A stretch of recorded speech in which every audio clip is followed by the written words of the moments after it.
Welcome Silver Birch Express, Grade 3 Express online book club members.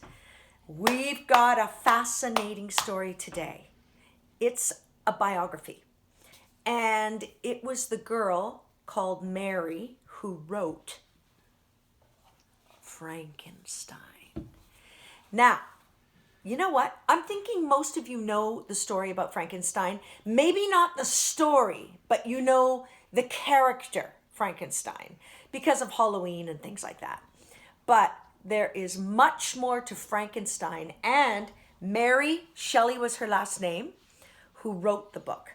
Now, we've got Linda Bailey. Oh, she's written so many books. All the Stanley books, all the picture books. She is amazing. Canadian author. Remember, that's why we're doing this. Anyhow, the illustrations are fantastic. They're by Julia Sarda. And before we go on with the story, there's a picture of Mary. That's Mary Shelley. Now you're thinking, ooh, old fashioned. She looks like an old lady. But actually, she was quite young when that picture was taken. She was only 18. Believe it or not. Nonetheless, Mary Shelley was born in 1797. Woo! Eons ago. And she died in 1851.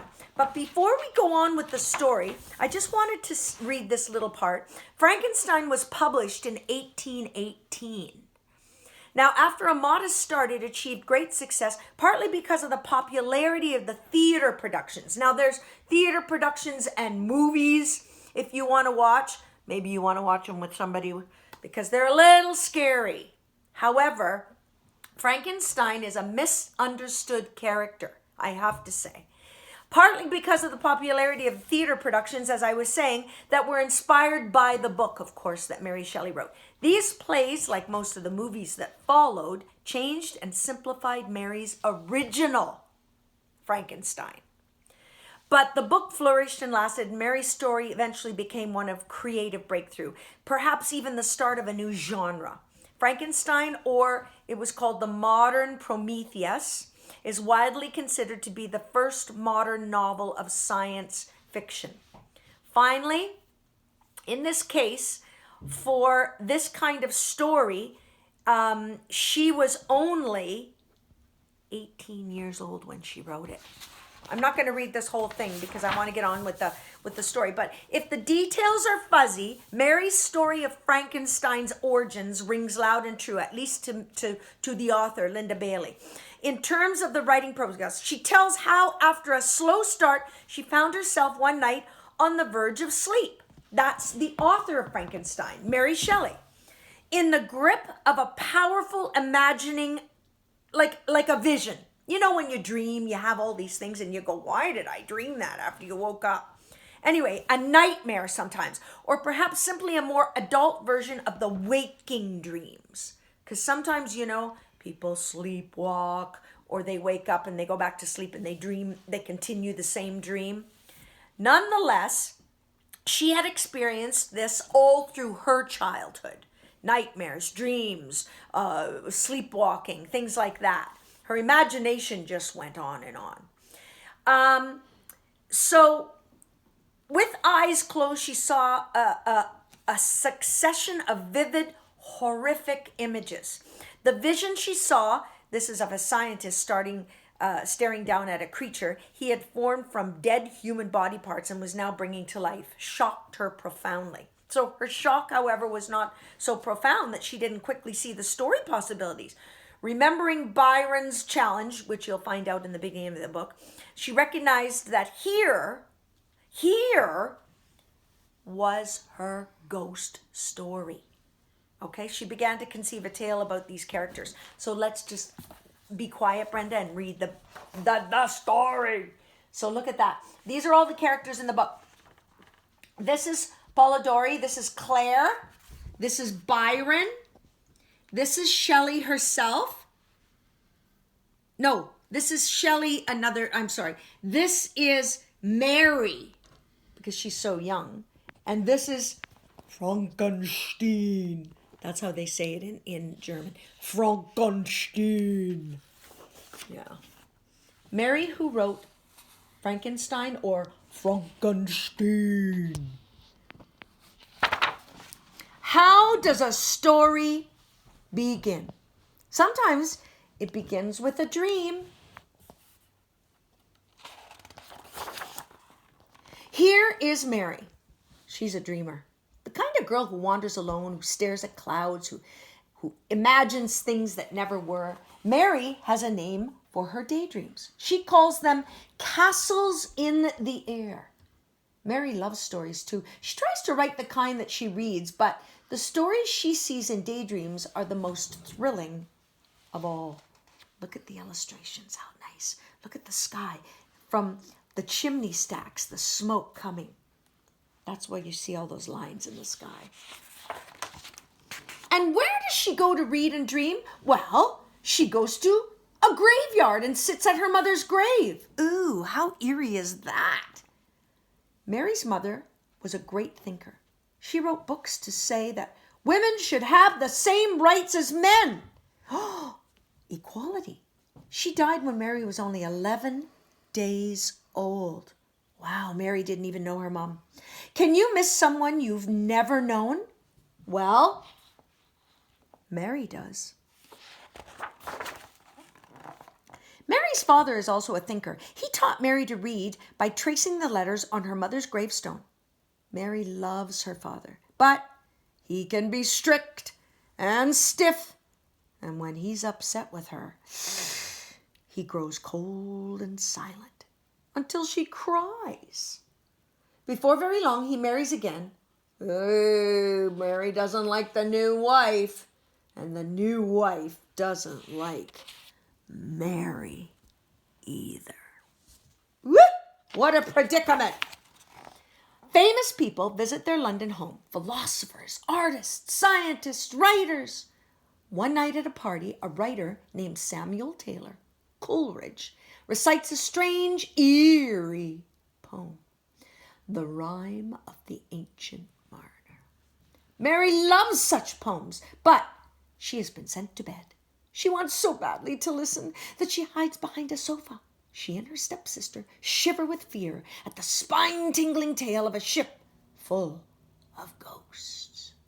For the rest of her life, Mary will remember this. Mary will remember this night, and she will never forget that poem. Mary is angry and unhappy at home, and she shows it. By the time she's 14, she has become a big problem. Her father sends her away to live with a family of strangers in Scotland. The family is kind, and Mary likes them. As she wanders the barren hills, she can let her imagination roam free. But at 16, when she returns to her family, she is still a big problem. And what does she do next? Well, she becomes an even bigger problem. She runs away with a brilliant young poet. Her stepsister Claire goes along too, and the poet's name is Percy Bysshe Shelley. Like Mary, he's a dreamer. Mary's family is horrified because she's only 16. Oh my goodness. With very little money, the young people travel in Europe by horse and donkey and on foot. They also take a boat down the Rhine River. And one day the boat ties up near a ruined castle. It's called Castle Frankenstein. Such an interesting name. Does it stick in Mary's mind? Uh-huh. But it's on their next trip together, 18 months later, that things get really interesting.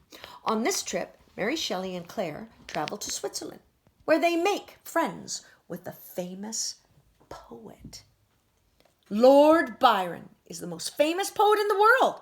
He's also famous for being handsome. He is staying in a beautiful house beside Lake Genevieve. On breezy spring days, they can go sailing. But summer brings mysterious storms, dark clouds, rumble and churn. One evening comes, and the wildest storm of all. Lightning rips the sky, thunder booms, rain lashes the house beside the lake. Inside, 5 people sit huddled beside the fire. 2 young women, 2 poets, a medical doctor. The doctor is a friend of Lord Byron. His name is John Polidori, and he loves to write. What can such people do on a night like this? Only one thing. It's a night made for ghost stories. Ooh. Byron opens a book of ghoulish stories about Phantasmagoriana. In the flickering firelight, he begins to read. As the others listen, their mouths go dry, their scalps prickle, their hair stands up. They can almost see the ghostly apparitions dancing on the walls. Such is the power of a scary story on a stormy night. At the end of the evening, Byron suggests a contest. We will each write a ghost story, he says. Whose will be the best? Remember now, who is in this room? 2 brilliant poets, one of them famous, a doctor, 2 very young women. Mary is only 18. And what happens next? Well, according to Mary, Shelley and Byron begin their stories right away. And so does Polidori. Do you have an idea? They ask Mary. No, she says. Every day they ask her again. Have you thought of a story? No, she says. Figure 1. Ooh. And figure 2. Ooh. And figure 3. Ooh. That looks like something that, yep, jumps. A frog. Shelley and Byron get bored. They stop writing their stories. They start to plan a sailing tour around the lake instead. And they talk one evening, as they've been talking all summer, about new discoveries in science. Exciting experiments. Electricity can make the muscles of a dead frog twitch, you know. Could it bring a dead creature to life? The idea is both thrilling and frightening. Mary listens. She listens. Later she goes to bed, but she can't fall asleep. Instead, in that strange lost time between wake and sleep, she has a kind of a daydream. She sees a hideous monster made of dead body parts, stretched out and coming to life. The scientist who made the monster is so scared at what he's done, he runs away. Frankenstein. Mary opens her eyes. Frightened, she tries to forget what she imagined. She tries to think up a ghost story instead. And then, with a sudden jolt of excitement, she understands. She has already found her ghost story, the monster coming to life. That is the story she will write. Finally, she has her idea. The next morning, she sits down and writes these words. It was on a dreary night of November. The writing of Frankenstein has begun. It takes 9 more months of daydreaming and writing for Mary to finish her story. 2 publishers say no to publishing. A 3rd publisher finally agrees to make it into a book. The first people who read Frankenstein are sure it was written by Percy Shelley. They don't believe young Mary could have done it. Why? Because they were prejudiced against women and what they could do, their abilities. How could a girl like her come up with such a story? Pah! But maybe you know.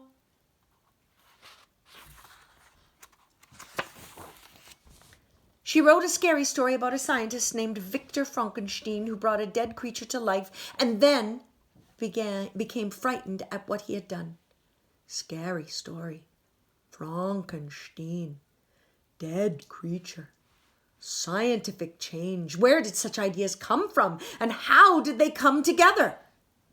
In a writer's imagination. In a dream.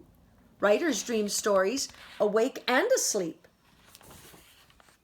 Over 200 years have passed since that night beside the lake, and everywhere around the world, people know Mary's book. It has become a legend. It may be the greatest scary story of all time, even. And now, you know how it started. It began with a girl named Mary. She liked to daydream and imagine. And she grew up to write Frankenstein. Now, there she is again. I showed you in the beginner. I just want to read a few things by the author about Mary Shelley. Like I said, she was born 1797, died 1851. She wrote her extraordinary novel, Frankenstein, or The Modern Prometheus, when she was only 18 years old, like the story said, and the book that she wrote was astonishing. But no less remarkable, perhaps, is the story of how she wrote it. This story behind the story was told by Mary herself in an author's introduction she wrote in 1831, 13 years after the book was first published. Mary wanted to explain the book's origins in order to answer a question she had often been asked. How I, then a young girl, came to think of and to dilate upon so very hideous an idea. Well, in her introduction, she described not only her creative process during the writing of Frankenstein, but also her early and adolescent imagination. It's a fascinating read. So Mary's mother, just to give you a little history too, Mary's mother, Wollstonecraft, was an early hero of feminism, remember? She stood up for ladies' rights, women's rights, and the illustrations author of a vindication of the rights of women. She died 11 days after Mary was born. Mary's father was a philosopher, William Godin. He remarried after Mary's mom died, but young Mary's love and loyalty were always reserved for the mother she had never known. Another thread running through Mary's life is the story of a powerful imagination. Throughout her childhood, Mary's refuge from unhappiness was a vivid fantasy life. So as a child, she scribbled and indulged in waking dreams. As an adolescent, on the bleak Scottish coast, she escaped into flights of imagination in which she was happy to people the hours with creatures of her own fancy. And of course, Mary is very well loved. And sadly, her life, let me see here. Where was it that I want to say? Sadly, Mary's life was also a story of people who died too young. There were so many early deaths. Her mother, of course, but Mary's children too. Mary and Shelley, the husband that she married that night when she wrote the story, he was there, had 4 children together, one of whom, a baby, was with them at Lake Geneva in the care of a Swiss nursemaid. And all these children, except for the last, died tragically early in childhood. It's sad when you lose a child. Also among those who died too soon were Mary's fellow participants in that night of ghost stories. So Percy Bysshe Shelley drowned in a sailing accident at age 29, so young. And Lord Byron died of fever at age 36 in a war for Greek freedom. John Polidori had died at 25, and only 2 women, Mary and Claire, survived into middle age. But you know what? Back then in the old times, you didn't live like people live today. So old. So, to the readers of Frankenstein, of course, the most gripping story about Mary is one of literary creativity. The tale of the inspirational evening of ghost stories, culminating in Lord Byron's challenge and Mary's response. It's such a great story, guys. Might it be too good to be true? I don't know. You think it could really happen? Well, if you use your imagination, some scholars point out discrepancies in Mary's 1831 introduction compared with other reports. Sadly, there's a little reliable evidence left. It's possible that after 13 years, Mary forgot details, and it's also possible that Mary, a brilliant writer of fiction, may have done some judicious editing to create a more dramatic tale, which is fine. She could do whatever she wants. She wrote the story. She definitely wrote out her stepsister Claire on an ongoing source of tension in her life, so I don't think that relationship lasted very long. Anyway, Mary, she was only 18 years old when she wrote this story. Wow. I think I would have liked to have met her had I been around, or fascinating. Anyhow, guys, thank you so much. I know it was a long session, but fun. I hope you enjoyed it. And until next time, June 1st, we vote, remember. Take care. Bye.